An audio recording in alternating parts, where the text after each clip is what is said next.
Some women don't hurt you after the relationship. They hurt you during the getting to know you phase, and you ignore it. Not because you're blind, but because you're hopeful.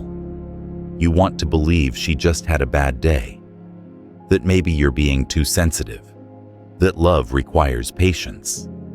But the truth is, what you brush off as small things are actually red flags dressed as charm, wit, or vulnerability.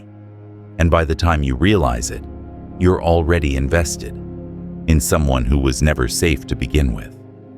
The most dangerous words aren't screamed. They're spoken casually, like, "I don't date weak men," or "You're lucky I'm still here." At first, they seem playful, even flirty, but underneath, contempt, control, a test to see how much of yourself you're willing to trade for her approval. And the more you tolerate, the more she disrespects. Not because she's evil, but because you showed her you'll stay anyway. A Stoic man doesn't just react to behavior. He listens to words, especially early on. Because what she says when she doesn't owe you anything reveals everything: her beliefs, her patterns, her capacity for respect. And if you're serious about protecting your peace, you don't wait for damage. You recognize the signs and walk before you have to recover. This video reveals 8 phrases that aren't just off-putting. They're signals. Clear indicators that the woman you're dealing with may not have the emotional maturity, self-awareness, or integrity to build anything real. Ignore them, and you risk building your future on quicksand. If you're tired of ignoring your gut, like the video, share it with someone still trying to see the good in her, and subscribe to Victory Stoic for content that helps men think sharper and live freer. Drop a comment below with, "I pay attention from the first sentence," or share a red flag you caught too late so someone else can catch it early. Let's sharpen the radar. Let's begin. Number 1. I don't need a man. It sounds like strength, independence, power. You hear it, and, at first, you might even admire it. But listen closely. There's a difference between a woman who chooses to live independently and one who dismisses the value of men altogether. When a woman says, "I don't need a man," repeatedly, casually, or with a smug undertone, it's not just a sentence. It's a worldview, one that tells you exactly what she thinks of your presence in her life. Disposable. The Stoics taught that clarity is better than comfort. Musonius Rufus, one of the sharpest voices in Stoic philosophy, wrote, "It is better to be despised for who you are than loved for what you are not." And if a woman makes it clear that men, as a category, are irrelevant to her happiness, you better believe she won't make space for your value, no matter how much you bring. Now let's be real. Female independence is not the issue. Financial freedom, emotional maturity, the ability to handle life alone, those are strengths. You should admire that. But when independence morphs into rejection of masculinity, of partnership, of balance, you're not entering a relationship. You're entering a courtroom where the verdict is already in. Men are guilty until proven useful. Take Mark, 38, a project manager in Denver. He met Allison at a conference. She was sharp, attractive, had a strong personality, something he appreciated. But during one of their first real conversations, she said, "Honestly, I don't need a man for anything. I make my own money, fix my own car, and if I want sex, I know where to get it." Mark laughed it off, tried to match her tone. But as time went on, he noticed a pattern. Anytime he offered help, she snapped. When he paid for dinner, she acted like it was patronizing. When he voiced a boundary, she rolled her eyes and said, "Men are always so sensitive." He stayed for 5 months, tried to be the exception. But by the end, he was drained, used, unappreciated, and quietly angry at himself for trying to win the approval of someone who didn't believe men mattered to begin with. And that's the trap. You hear a phrase like, "I don't need a man," and you think, challenge accepted. You want to be the man who changes her mind, who shows her you're different. But here's the truth. You should never have to prove your worth to someone who's already told you it doesn't exist. Psychologically, this mindset is rooted in unresolved resentment, often toward a father, an ex, or past betrayal. But if that bitterness hasn't been processed, it gets projected onto you, onto your kindness, onto your effort. And no matter what you do, it won't be enough. Because she's not looking for partnership. She's looking to keep her guard intact and prove to herself she doesn't need anyone, especially not a man who makes her feel safe. The danger isn't in the sentence itself, it's in the energy behind it. Relationships require mutual respect. If one party sees the other as optional, weaker, or inherently problematic, the foundation is cracked before it's even poured. Respect isn't something you should beg for. It's something you observe or walk away when it's missing. Here's an image. Imagine trying to build a fire with someone who insists that warmth is a weakness. You gather the wood, offer the flame, tend to it carefully, but she keeps throwing water on it. Because deep down, she's afraid of depending on anything that could go out. That's not strength. That's fear, dressed as independence. Tip to apply at home. When dating, pay close attention, not just to what she says about you, but what she says about men in general. How does she talk about her father, her exes, male co-workers? If every story ends with her as the hero and men as the fools, manipulators, or disappointments, believe the pattern. Ask yourself, do I want to invest in someone who sees my gender as a liability? You deserve to be with someone who welcomes your strength, your effort, your presence, not someone who tolerates it on her terms. You shouldn't have to tiptoe, audition, or constantly justify your existence in her life. A real woman with real strength doesn't need to crush your masculinity to prove her independence. She knows there's room for both. She respects your role because she respects herself enough not to compete with it. When a woman says, "I don't need a man," you don't argue, you don't defend, you don't try to change her mind. You let her have her philosophy, and you go build your life with someone who believes partnership is not weakness, but synergy. Because a man who lives with clarity doesn't waste time convincing someone that he matters. He lives in a way that makes it obvious and walks away when it's not respected. Number 2, all my exes were toxic. At first, it sounds like a warning, a sad one, a reason to lean in, comfort her, prove you're different. She tells you how badly she was treated, how every man before you was selfish, manipulative, cold. She says she gave everything, loved hard, got nothing back. You feel sympathy, maybe even a little heroism. But here's the truth. If every single one of her exes was toxic, she's leaving something out, probably herself. A woman who frames her entire romantic history as a series of betrayals, where she was always the victim and never the cause, isn't just telling you a story. She's revealing a pattern of blame, a refusal to self-reflect, a mindset that says, "I am never wrong, I only suffer." And if you ignore that, you're not being kind, you're being naive. Stoicism teaches personal responsibility. Epictetus said, "When you blame others for your misery, you give them control of your life." So what does it say when someone refuses to take any ownership for the outcomes they chose, the people they picked, or the red flags they ignored. It says they haven't grown. And if they haven't grown, they're going to repeat.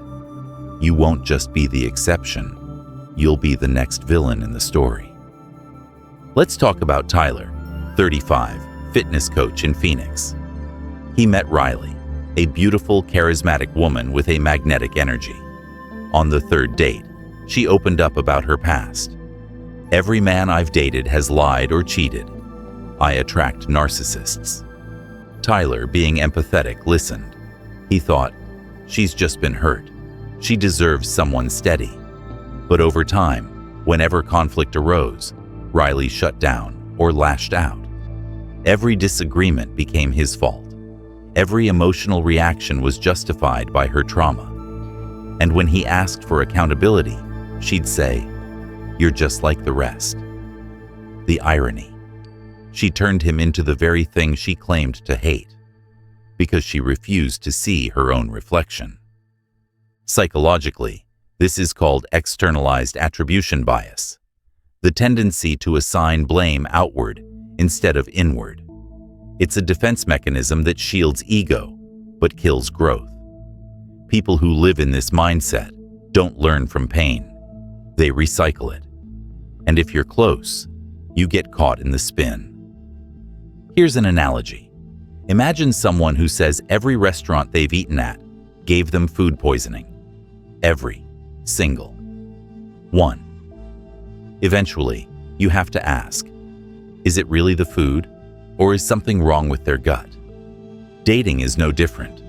If every past relationship ends in betrayal and chaos, and she never played a part in it, chances are you're not getting the whole truth. And worse, you might be next in line to be blamed for wounds you didn't cause. Tip to apply. Early on, ask simple, neutral questions like, what do you think you learned from your last relationship? Listen closely. Does she mention her own mistakes, or is it all about what was done to her?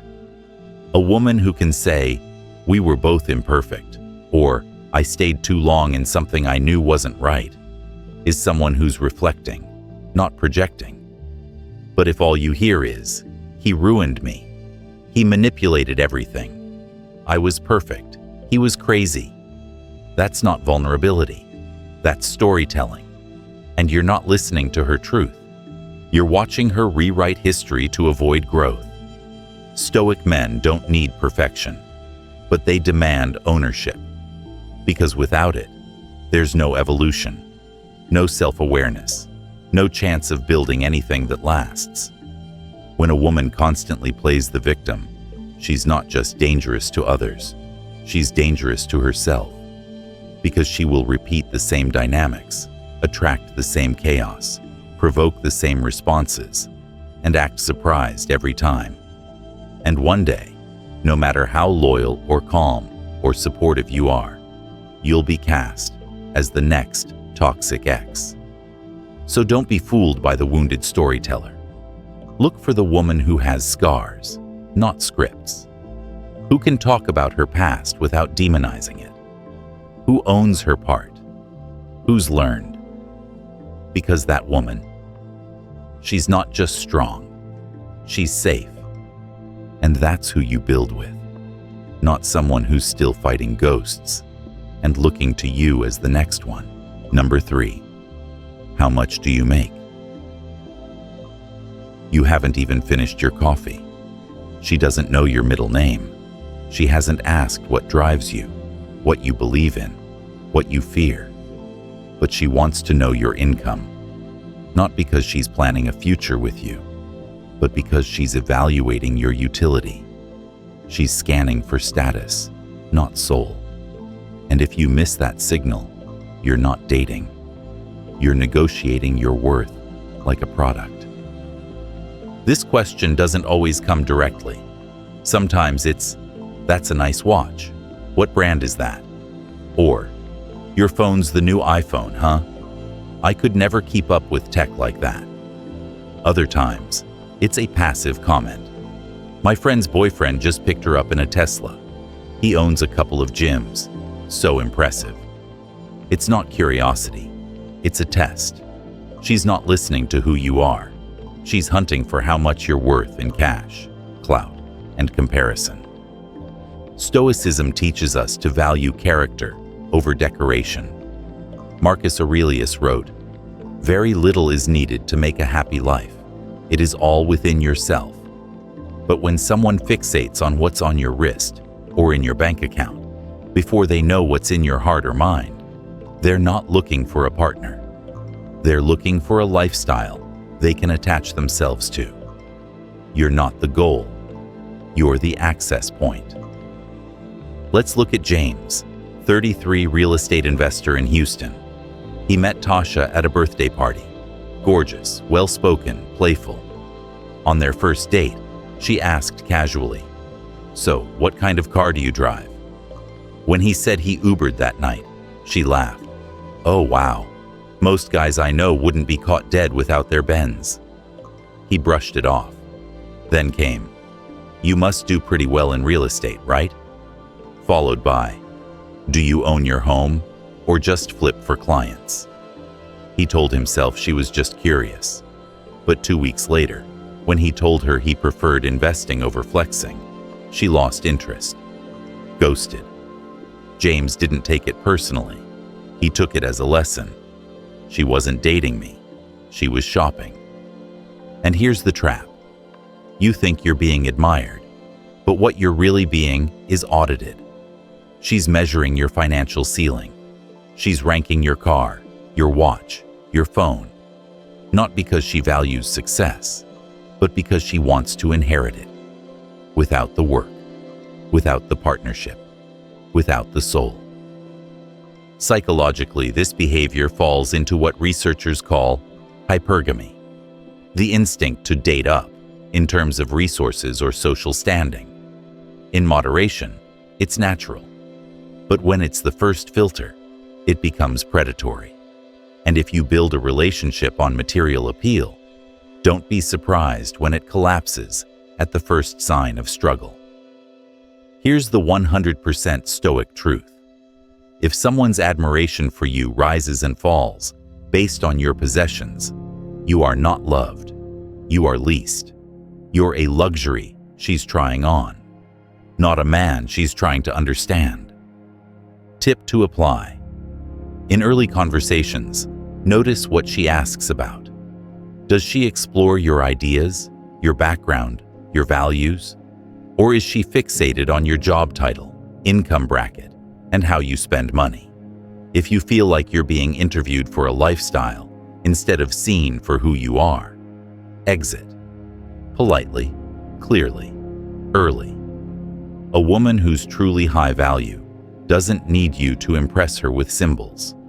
She notices how you speak to a waiter, how you handle a slow driver, how you talk about your goals, not how fast you got your last phone upgrade. She wants a man she can build with, not just pose beside. So the next time someone asks what you earn before they ask who you are, remember this. She's not looking for a man. She's looking for a shortcut.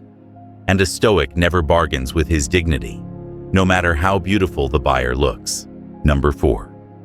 I need a man strong enough to handle me.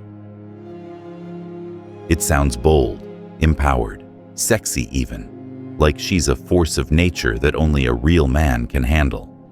But read between the lines, what she's actually saying is, I come with chaos, emotional outbursts, unpredictable behavior, and I expect you to absorb all of it without complaint. It's not a challenge, it's a warning. And a man who respects his peace doesn't take that bait. A relationship isn't a test of how much dysfunction you can endure. It's not a prize for surviving mood swings, disrespect, or drama. When a woman says she needs a man strong enough to handle her, she's usually not talking about strength of character or leadership. She's talking about your capacity to tolerate her refusal to self-regulate, to stay grounded while she lashes out, to stay present while she crosses lines. In short, she wants you to parent her emotional immaturity, not partner with her as an equal. Seneca, in one of his lesser-known writings, said, "True strength is not shown in suffering chaos, but in avoiding it altogether." And yet so many men fall into the trap of thinking this kind of woman is just fiery, passionate, high value. They think if they can prove they're man enough to survive her storms, they'll earn her love. But all they earn is exhaustion. Take Derek, 36, software engineer in Seattle. He dated Mila, a yoga instructor who described herself as a lot. On their second date, she joked, "Most men can't handle me. I need someone who can take the heat." At first, he was intrigued. She was sharp, spontaneous, intoxicating.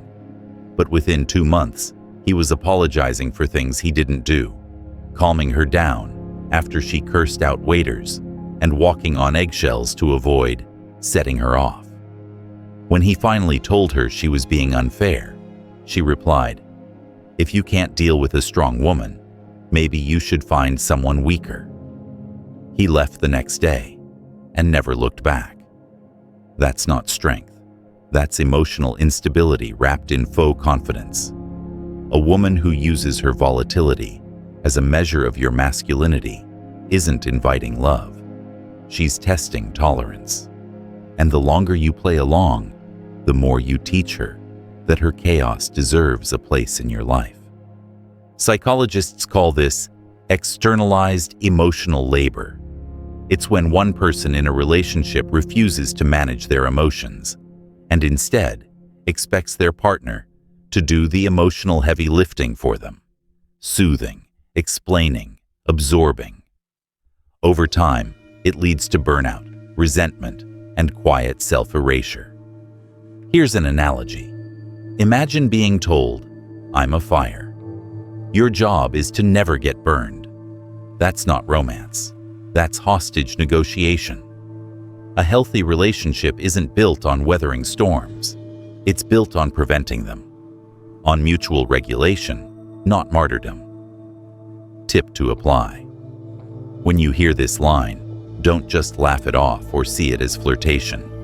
Ask follow-up questions. What does handling you mean to you? If her answer includes shouting, testing, punishing, or keeping you on your toes, you're not her partner. You're her emotional sponge. Walk away. A Stoic man values composure, not chaos. He understands that relationships should stretch you, not break you. That love should refine you, not drain you. And that no woman, no matter how beautiful, is worth sacrificing your peace of mind or your personal boundaries. So when she says, "I need a man strong enough to handle me," hear it for what it really is. I'm not working on myself, and I expect you to pay the price. Your job isn't to survive her. It's to build something with someone who doesn't see love as combat. Because strength isn't proven by how much you endure. It's proven by what you refuse to entertain. Number 5. A real man would. It starts as a challenge, maybe even a compliment laced with pressure. A real man would pay for everything. A real man would never say no to his woman. A real man wouldn't need to be told twice. But listen closely. This isn't admiration. It's manipulation dressed in flattery. She's not describing a man. She's defining a puppet. When a woman begins a sentence with, "a real man would," she's usually not talking about character, integrity, or responsibility. She's talking about how she wants you to behave, to benefit her. It's emotional blackmail in a sentence. She's leveraging your masculinity as a tool to get compliance. And if you're not rooted in your own sense of self, you'll fall for it. You'll scramble to prove you're real enough, strong enough, man enough, on her terms. But here's the truth. The moment you allow someone else to define what your manhood should look like, you've already lost it. You become reactive, not grounded, directionless, not deliberate. Marcus Aurelius warned against this kind of living when he wrote, Be not constantly raising the standard which others have set, but simply raise your own. A Stoic doesn't perform masculinity on demand. He embodies it, silently, consistently, and on principle. Let's talk about Julian, 39, financial advisor from Chicago. He dated Bianca, a woman who constantly pushed the real man narrative. If he disagreed with her, she'd say, "Wow, I thought real men knew how to lead." If he didn't jump to pay for her friends' drinks, real men aren't cheap. When he asked for a night to himself, a real man makes time for his woman, no matter what.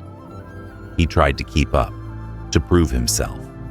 But the finish line kept moving. No matter what he did, she redefined masculinity in whatever way made him feel not enough. Eventually, he realized she didn't want a partner. She wanted control, wrapped in gender roles, backed by shame. Psychologically, this is a power tactic rooted in what therapists call identity shaming, pressuring someone to behave a certain way by attacking their core identity. In men, that usually means challenging their masculinity. It creates insecurity, performance anxiety, and long-term self-doubt, if you let it. Here's the key. Masculinity isn't something you prove. It's something you live. And it's not defined by whether you open every door, pay every bill, or tolerate every emotional landmine. It's defined by how well you lead yourself. Set boundaries, speak truth, protect peace, uphold standards. That might mean saying no to her. That might mean walking away. That might mean not reacting at all. Tip to apply. The next time someone says, "A real man would," pause, ask, "Who taught you that?" Then watch the discomfort. Because people who rely on that phrase are rarely operating from clarity. They're operating from wounds, from old movies, from broken relationships, from culture that sold them a fantasy. Don't buy it. A real man doesn't get baited into performance. He doesn't earn his worth through obedience. He knows his values, and if someone tries to weaponize his gender against him, he steps back and reevaluates the entire connection. So when you hear, "A real man would," hear this instead. "I will withhold approval unless you bend." And a Stoic never bends to gain favor. He stands, alone, if necessary. Because being a real man isn't about meeting her checklist. It's about not losing yourself while trying. Number 6, you're just insecure for thinking that. You voice a concern, set a boundary, say what makes you uncomfortable. Maybe it's the way she still texts her ex. Maybe it's how she flirts with guys in front of you. Maybe it's her posting half-naked photos online while calling herself loyal. You don't yell, you don't accuse. You simply say, "That doesn't sit right with me." And her response? "Wow, you're really insecure, huh?" It's subtle, but it's lethal. She just flipped the script. Now you're not protecting your values. You're proving your weakness. That's not conversation. That's psychological warfare. A Stoic man knows the difference between control and clarity. He doesn't set boundaries to dominate. He sets them to protect his peace. But when a woman can't own her behavior, she'll attack your character instead. That's not strength. That's emotional avoidance, wearing the mask of empowerment.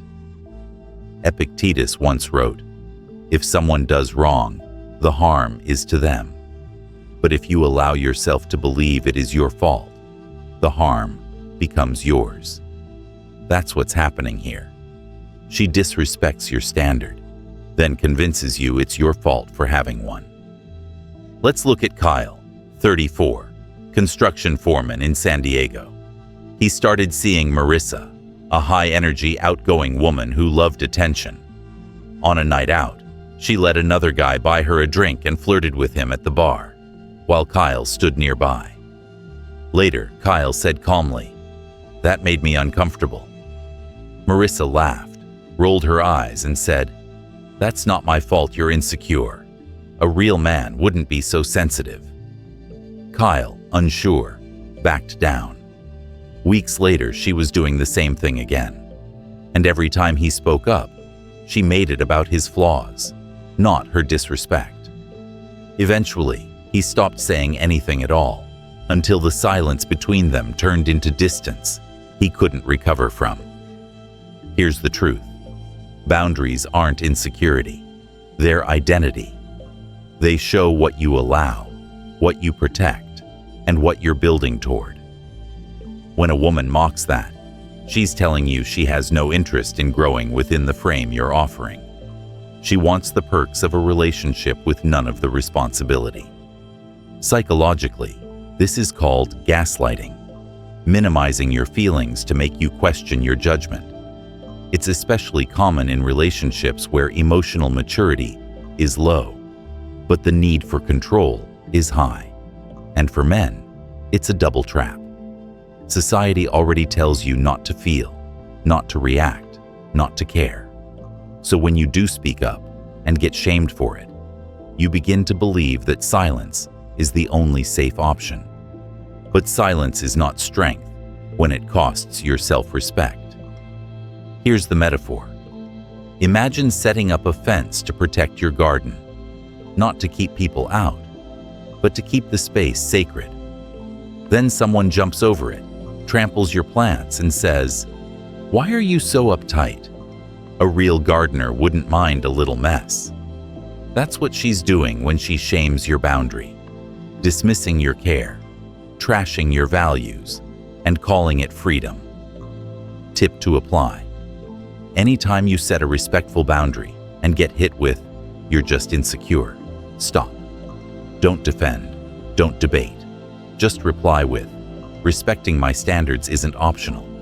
If that's a problem, this won't work." Say it once. If she mocks it again, walk. Not to punish, but to protect your future from emotional erosion. A stoic man doesn't apologize for having lines. He doesn't let his masculinity be defined by how much disrespect he can swallow. He knows that self-control isn't about being passive. It's about knowing exactly when to leave. So when she says, "You must be insecure to feel that way," hear what she's really saying. "I don't want to be accountable. I want you silent." Don't be silent. Be solid. And walk before the erosion becomes permanent. Number 7. If you don't do this, I'll find someone who will. This isn't communication. This is a threat, a disguised ultimatum, and it tells you everything you need to know about how she operates. Control through fear, not connection. A woman who respects you doesn't negotiate with your dignity. She doesn't use abandonment as leverage. She doesn't dangle the idea of another man over your head like a loaded gun. When she says, "If you don't do this, I'll find someone who will," she's not inviting compromise. She's testing obedience. Let's be clear. Everyone has standards. Everyone has needs. But in a healthy relationship, those needs are expressed through conversation, not coercion. A partner says, "Here's what matters to me. Can we work through this together?" A manipulator says, "Do what I want or get replaced." One is an adult. The other is an emotional tyrant in disguise. Seneca wrote, "No man is free who is a slave to the fear of losing." And that's exactly the trap many men fall into when they hear this line. You don't want to be replaced. You don't want to lose her. So, you fold. You agree to things that feel wrong. You override your gut. You surrender piece by piece, until you don't even recognize yourself anymore. Let's talk about Marcus, 37, a web developer in Florida.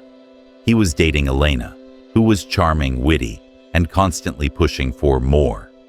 More time, more attention, more control. One day she said, If you don't let me post whatever I want on OnlyFans, I'll find a man who supports women better. Marcus was stunned, not because of the content, but because of the threat, the framing. The message was clear. My freedom matters. Your discomfort doesn't. He tried to negotiate, express concerns, set limits, but every time, the same tactic came up. Other men would treat me better. He spent months trying to meet her moving target. In the end, he didn't just lose the relationship, he lost respect for himself. Psychologically, this is a textbook tactic called conditional validation. The idea is simple. You're only worthy of love, attention, or loyalty if you meet my terms. It's not love. It's emotional extortion. Here's the dangerous part. The more often you accept these micro-threats, the more they become normal. At first, it's, if you don't go to this event, I'll just take my ex. Then it becomes, if you don't act how I want, I'll remind you how replaceable you are. What started as a joke becomes her playbook. And the worst part? You train her to keep using it. Here's a metaphor. Imagine a job where your boss says, if you don't stay late every night, I'll hire someone who will. That's not leadership. That's abuse. You'd quit. So why tolerate it in your most intimate relationship?